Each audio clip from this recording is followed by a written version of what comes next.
Halo semuanya, Assalamualaikum. Balik lagi di video reaction saya kali ini guys, oke? Semoga semuanya sehat selalu. Nah, kali ini saya mau tengok video pembahasan tentang ini ya. Produk Indonesia merajai Timur Leste, ternyata mereka masih tergantung dengan Indonesia. Oh, jadi produk-produk Indonesia gitu yang masuk ke Timur Leste ini, oke? So, jangan lama-lama lagi, mari semua tengok video ini. Let's go! Tak bisa dipungkiri, produk-produk dari Indonesia banyak diminati warga Timur Leste. Hal ini karena Timur Leste memiliki ikatan kuat dengan Indonesia. Berdasarkan data hingga tahun 2023, produk dari Indonesia mendominasi pasar impor Timur Leste setelah Cina, Vietnam, dan lainnya. Apalagi Timur Leste juga pernah menjadi provinsi ke-27 Indonesia, sehingga banyak produk dari Indonesia sudah sangat familiar di mata masyarakat Timur Leste. Beberapa produk dari Indonesia, mulai dari makanan, minuman, fashion, otomotif hingga produk lifestyle, semuanya sudah dikenal luas. Sehingga tak heran jika produk Indonesia mendominasi dan masih menjadi yang terbesar di Timur Leste. Masih mendominasi ya, produk-produk Indonesia masih mendominasi di Timur Leste.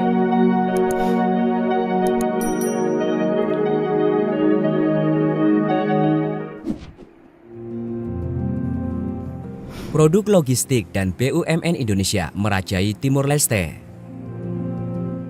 Timur Leste ternyata sampai saat ini masih belum bisa lepas dari Indonesia secara utuh. Meskipun menggunakan bahasa Portugis sebagai bahasa resmi dan mengadopsi dolar Amerika Serikat sebagai mata uangnya, namun nyatanya pemerintah Timur Leste masih tetap memilih Indonesia sebagai rekan perdagangannya dibandingkan Portugal atau Australia sekalipun. Nyatanya, 80% kebutuhan logistik negara tersebut dipenuhi oleh produsen-produsen Indonesia. Barang-barang itu mulai dari barang kebutuhan pokok seperti pasta gigi, deterjen, dan bahan-bahan makanan, susu, dan lainnya. Jika kita berkunjung ke sana, maka akan sangat mudah kita menjumpai produk Indonesia bertengger di etalase dan rak toko yang ada di Dili, ibu kota Timur Leste. Ketergantungan lainnya yang dilakukan oleh Timur Leste adalah pada bidang pendidikan dan konstruksi pembangunan. Nyatanya sampai saat ini, meskipun bahasa Portugis yang digunakan secara resmi, mereka merasa kurang sesuai dengan kondisi lingkungan Asia Tenggara dan Australia. Banyak masyarakat Timur Leste yang lebih memilih untuk melanjutkan pendidikan perguruan tingginya di Indonesia ketimbang di Australia. Ada yang ini juga gitu ya. Kemudian pada bidang konstruksi pembangunan, banyak BUMN Indonesia yang mengerjakan proyek strategis di Timur Leste. Jika mengunjungi Timur Leste, maka akan sangat mudah menemui baleho dan bendera BUMN Indonesia bertengger di sana.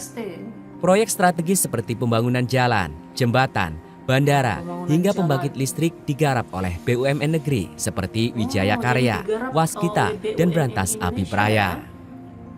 Tidak hanya dukungan untuk dana pembangunan proyek, pemerintah juga telah berhasil membuat bank asal Indonesia mampu berpenetrasi ke dalam Timur Leste, seperti Bank BRI dan Bank Mandiri. Contoh sukses lain adalah pembangunan gedung Kementerian Keuangan Timur Leste dibangun oleh PT PP dan Bandara Suai dibangun oleh Waskita Karya dengan dana yang dihabiskan hingga 60 juta US dollar atau sekitar 670 miliar rupiah. Ketergantungan yang cukup besar pada Indonesia tersebut membuat total nilai perdagangan yang dicapai Timur Leste yaitu sebesar 580 juta US dollar. Sebanyak 270 US dolarnya mengalir ke pundi-pundi perolehan Indonesia, atau jika dipresentasikan hampir separuhnya bergantung pada Indonesia.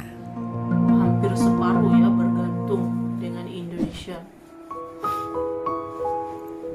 3 produk Indonesia yang jadi favorit warga Timur Leste. Wilayah perbatasan Indonesia dan Timur Leste menjadi salah satu area aktivitas perdagangan bagi warga dari kedua negara. Sejauh ini kecenderungan warga Timur Leste sering berbelanja ke Indonesia. Sasaran utama warga Timur Leste adalah kebutuhan pokok yang berupa produk olahan. 3 barang yang paling banyak dibeli adalah mie instan, air mineral kemasan, dan semen. Mie instan menjadi idola karena wilayah perbatasan Timur Leste letaknya sangat jauh dari kota Dili yang menyediakan berbagai kebutuhan. Sehingga banyak warga setempat yang lebih memilih seberangi perbatasan untuk berbelanja. Begitupun dengan air mineral kemasan. kondisi Air air bersih mineral layak juga minum ya? masih sangat kurang, sehingga banyak warga yang mencari ke Indonesia. Jarak warga ke Dili itu lebih jauh dibanding ke perbatasan. Jadi untuk Indomie dan air kemasan, mereka lebih memilih berbelanja ke perbatasan. Harganya juga tidak jauh beda. Sementara untuk Berbelanja semen ini lebih ya, di dikarenakan perbatasan. Timor Leste yang tengah dalam pembangunan, seperti bandara dan beberapa pembangunan gedung dan perumahan. Selain 3 barang tersebut, warga Timor Leste juga mengimpor kopi, teh, dan beberapa bahan material untuk pembangunan. Ada kopi, teh, dan bahan-bahan bangunan, tapi jumlahnya kecil bila dibandingkan dengan 3 produk tadi. 3 produk tadi itu paling ini ya, jadi favorit.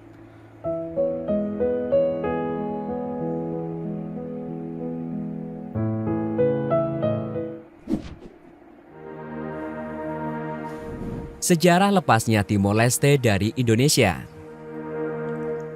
Dimulai pada tahun 1520, Portugis menjajah Timor Leste yang saat itu dinamai Timor Portugis.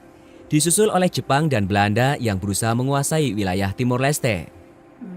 Belanda dan Portugal akhirnya membuat perjanjian Lisbon 20 April 1859 yang mengatur batas-batas wilayah koloni Belanda dan Portugal di Hindia Belanda dan Timor Portugis. Pada tahun 1974, rezim Estado Novo Portugal tumbang dan berujung pada pendirian Partai Politik Fretilin. Tujuan terbesar Fretilin yang berhaluan Marxisme adalah memerdekakan Timur Portugis dari penjajahan. Pada 30 November 1975, Timor Leste merdeka dari jajahan Portugis.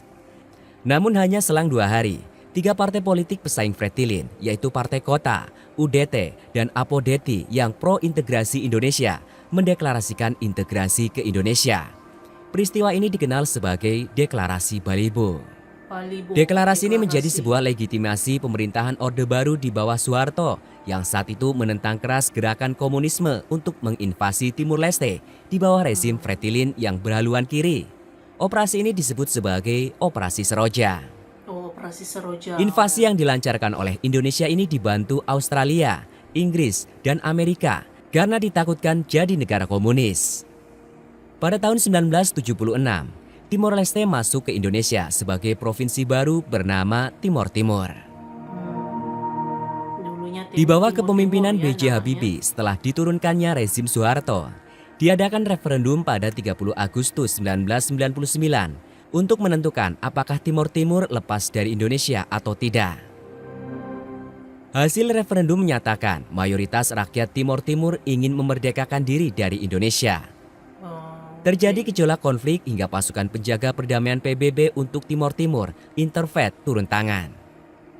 Akhirnya, pada 20 Mei 2002, Timor Timur mendapatkan pengakuan dunia internasional sebagai negara merdeka dengan nama Timor Leste.